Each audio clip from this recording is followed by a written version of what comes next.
बिस्मिल्लाहिर्रहमानिर्रहीम, अस्सलाम वालेकुम।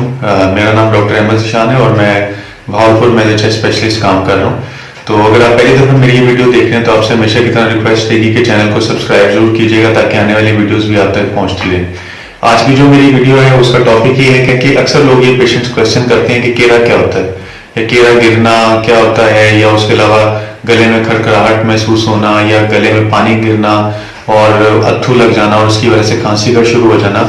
तो ये सारे प्रॉब्लम्स क्या हैं, ये आपको मैंने बहुत ही कॉमन क्वेश्चन आपको बताएं।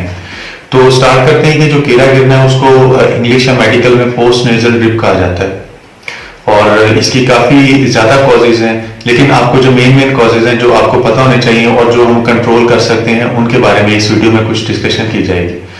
तो एलर्जिक राइनाइटिस बेसिकली एक एलर्जिक प्रोसेस है जिसके अंदर हमें एक एलर्जी है और एक खास किस्म की बाहर से इन्वायरमेंटल एक फैक्टर होता है। जब वो हमें उसका सामना करना पड़ता है तो उसकी वजह से ये सारा प्रोसेस शुरू हो जाता है। देखिए, सबसे पहले तो आजकल वैसे ही सर्दियों का फुल एक पीक टाइम चल रहा है, तो ठंड की वजह से हम लोगों को ये प्रोसेस जो ये प्रॉब्लम है वो काफ़ी ज़्यादा फेस करना पड़ता है।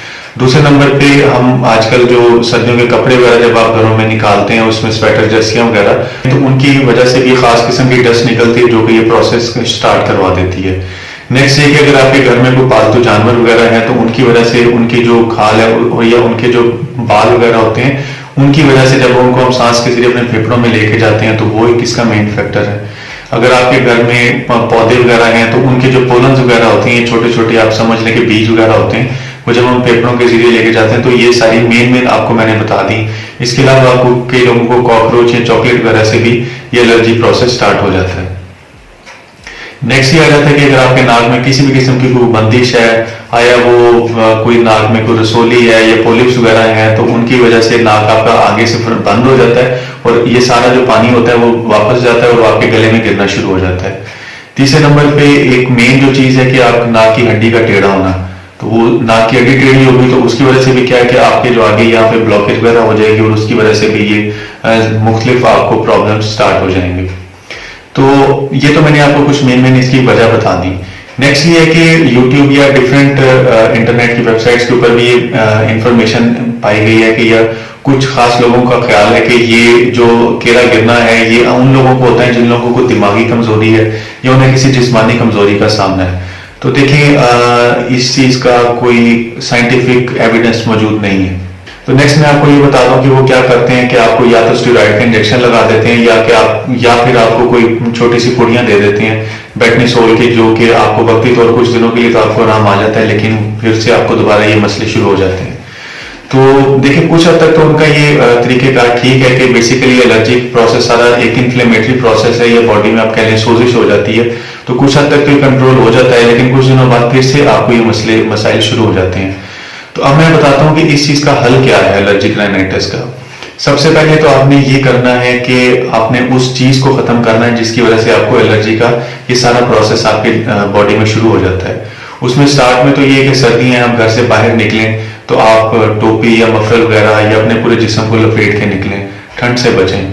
दूसरे नंबर पे ये है कि आपके जो घर में ये कारपेट वगैरह है उनकी जो डस्ट वगैरह है उसकी सफाई सुथराई का प्रॉपरली खास ख्याल रखें। आपके घर में जो पालतू जानवर हैं उनकी भी सफाई का खास ख्याल रखें। अगर आपके घर में कोई कबूतर, तोते, इस तरह के परिंदे वगैरह हैं जो कि आपने एक पिंजरे में घर में एक बेशक आपने अपने घर में सहन में या छत पे भी रखे हुए हैं, तो उनके जो पर वगैरह हैं उनकी जो उसमें से एक ऐसी बोरी या बाल वगैरह निकलती हैं तो वो कॉन्टिन्यूसली आप उसको इनहेल करते रहते हैं तो वो आपके अंदर एक एलर्जी का प्रोसेस स्टार्ट कर देते हैं, जिसको एलर्जिक राइनाइटिस या फिर सांस की बीमारी कैसे जिसको हम हाइपर सेंसिटिविटी निमोनाइटिस बुलाते हैं, तो ये उसको वजह बन जाते हैं। याद रखिएगा कि एलर्जिक राइनाइटिस को तो हम कंट्रोल कर सकते हैं, लेकिन हाइपर सेंसिटिव निमोनाइटिस अगर क्रॉनिक स्टेज में चला जाए तो वो आपके फेफड़ों के अंदर सुखड़ाव का बायस बनता है और वो आपके दिल के ऊपर भी असरअंदाज हो सकता है, जिसका वजह से आपका जो राइट साइड वाला हार्ट है वो बहुत बुरी तरह से इफेक्ट होता है, तो उसकी वजह से आप ऑक्सीजन पे भी जा सकते हैं। तो याद रखिएगा कि आपके घर में अगर कबूतर और तोते वगैरह हैं तो उनको भी आपने अपने घर से हटा के किसी दूसरी जगह पे शिफ्ट कर देना जो कि आपके घर की जो बाउंड्री उसकी तरफ ना ले। उसके अलावा जो सबसे मेन चीज है वो ये है कि आप क्या करते हैं कि अगर आपको ये केरा वगैरह गिरना है, आपको छींके नज़ला जुकाम वगैरह रहता है, तो आप क्या करते हैं कि जब भी आपको ये प्रॉब्लम शुरू होता है तो आप एलर्जी की गोली खाना शुरू कर देते हैं। ये भी एक मैल प्रैक्टिस है या टाइम ज़ाया करने वाली बात है। याद रखें, अगर आपको ये प्रॉब्लम है तो सबसे पहले आप अपने डॉक्टर से मिलें। वो क्या करेंगे कि उस फैक्टर को पकड़ेंगे जिसकी वजह से आपको ये एलर्जी का प्रॉब्लम हो रहा है और उसका इलाज करेंगे ताकि आपका ये मसले मसाइल को कंट्रोल हो सके। तो ये कुछ हदायत थी जो कि मैंने अब आपको बताई। तो इसके अलावा मेरा आपको टेक होम मैसेज वो ये है कि आप कोविड वैक्सीनेशन अगर आपने नहीं करवाई तो वो भी करवा लें, और नेक्स्ट ये कि नमूनिया की वैक्सीनेशन भी अगर आपने नहीं करवाई तो वो भी लाजमी करवा लें। इसके ऊपर भी मैंने एक वीडियो बनाई है, उसका मैं आपको लिंक यहाँ पे दे दूंगा, तो वो भी वीडियो आप देख सकते हैं। इसके अलावा देखिए, अगर आपका कोई भी सवाल हो तो कमेंट सेक्शन में लाजमी कीजिएगा। मैं कोशिश करूंगा कि उसका वीडियो फॉर्म में आपको जवाब दूं ताकि लोगों का भला हो सके। अपना और अपने प्यारों का ख्याल रखिएगा। डॉक्टर अहमद शान को इजाजत दीजिए। अल्लाह हाफिज।